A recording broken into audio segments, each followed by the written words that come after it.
Welcome back, students, and a very happy new year to each one of you and your family. I hope you all have come rejuvenated after the winter holidays. Today, we are going to start with a fresh topic, that is the tissues. Students, you are already aware about the various aspects of tissues in detail from your previous classes. In this chapter, we are just going to revise which you already know about. Firstly, let's see what is the significance of tissues.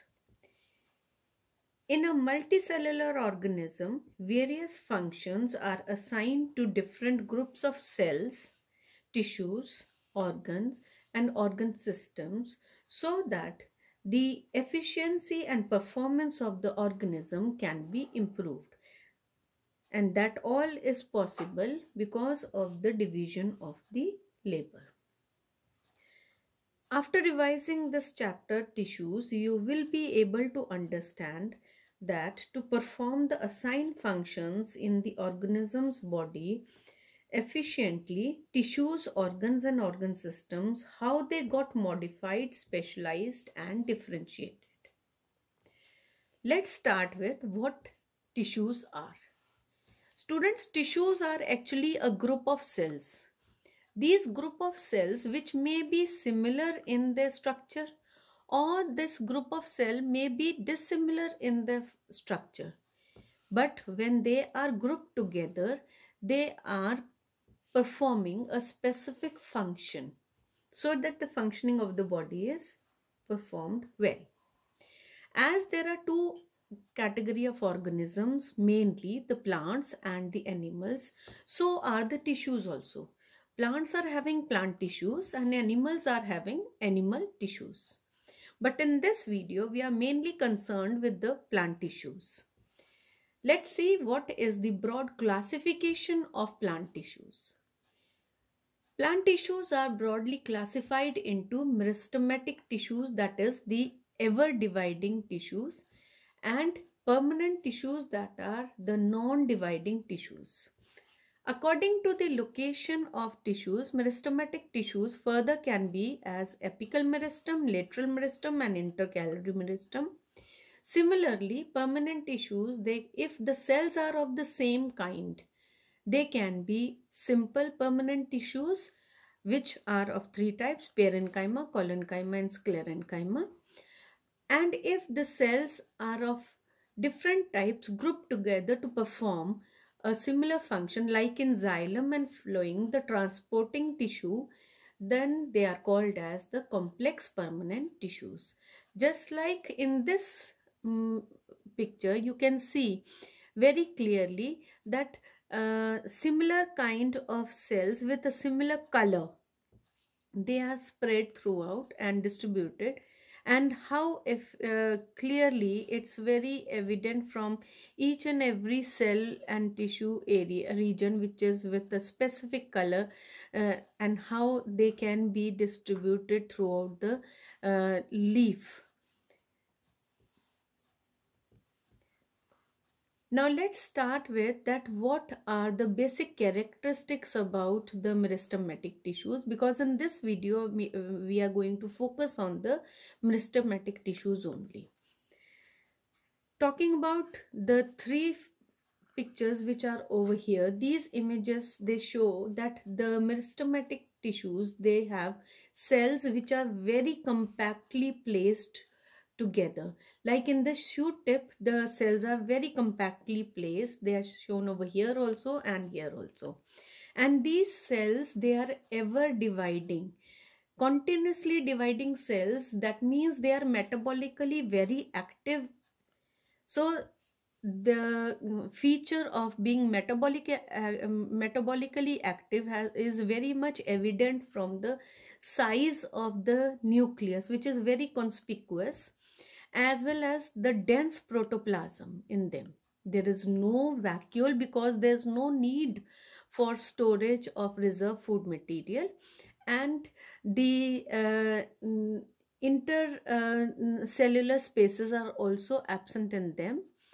This shape of the cell, if we say the cells are isodiametrical, because the length, breadth and the height of the cells in them, they are of the same kind, the cells which may be spherical, oval or polygonal in shape.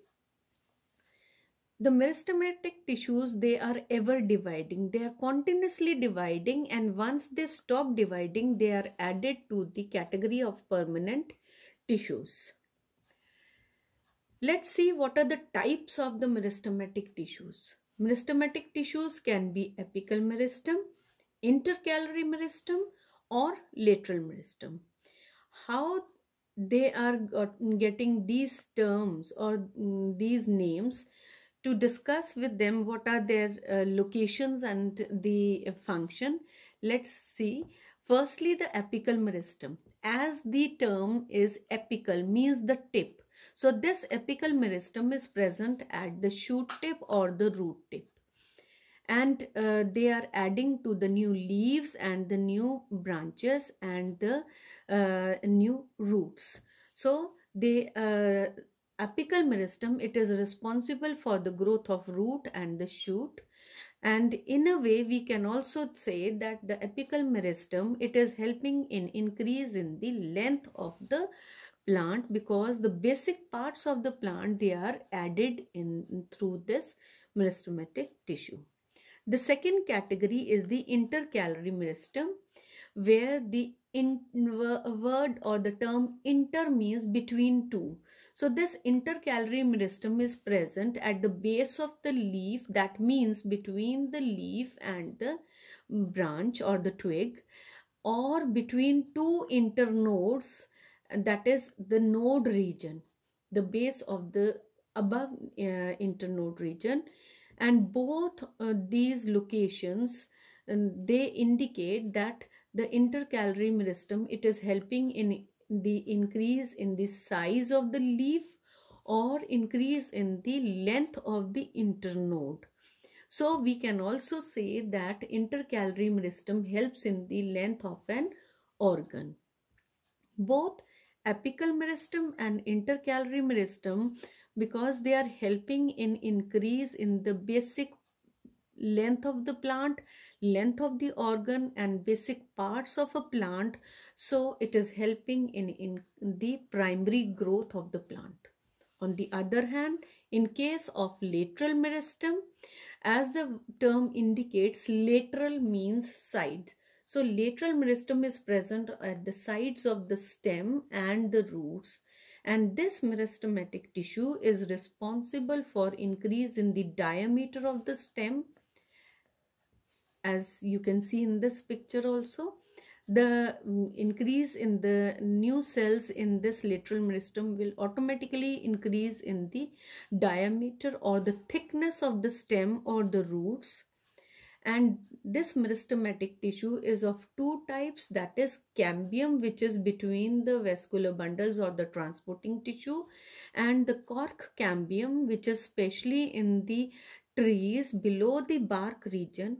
And in both the cases, they are helping in increase in the diameter, that is the thickness of the stem and the root, and in a way they are helping in increase in the thickness of the plant, the mature plant.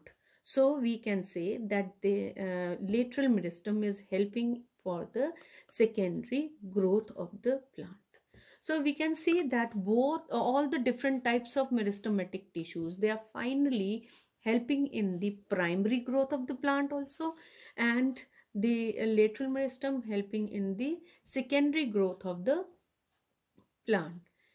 So this is what we had in the meristematic tissues. Next time, students, we will be discussing about the distribution of the permanent tissues in the plant body.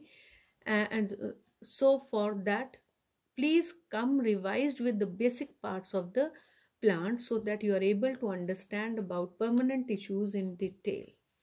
Till then, stay safe, stay healthy. Thank you.